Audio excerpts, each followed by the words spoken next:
রামায়ণে সীতামা ব্রাহ্মণ, কাক, গরু, ফাল্গু নদী, তুলসী গাছকে অভিশাপ দিয়েছিলেন। ব্রাহ্মণকে বলেছিলেন যে ব্রাহ্মণ সদা দরিদ্র হয়েই থাকবে, তার ক্ষুধা কখনোই মিটবে না, সে সারা জীবন ক্ষুধার্ত হয়েই থাকবে।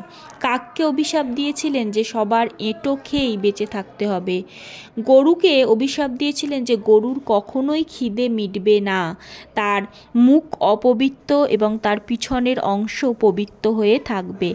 ফাল্গু নদীকে বলেছিলেন জল সর্বদা মাটির নিচে থাকবে, শুধুমাত্র গয়ার মধ্যেই মাটির তলা দিয়ে বইবে সে। এছাড়া তুলসী গাছকে বলেছিলেন যে তুলসী গাছকে জন্ম কখনোই গয়াতে হবে না, যেখানে সেখানে হবে। জয় মা সীতা।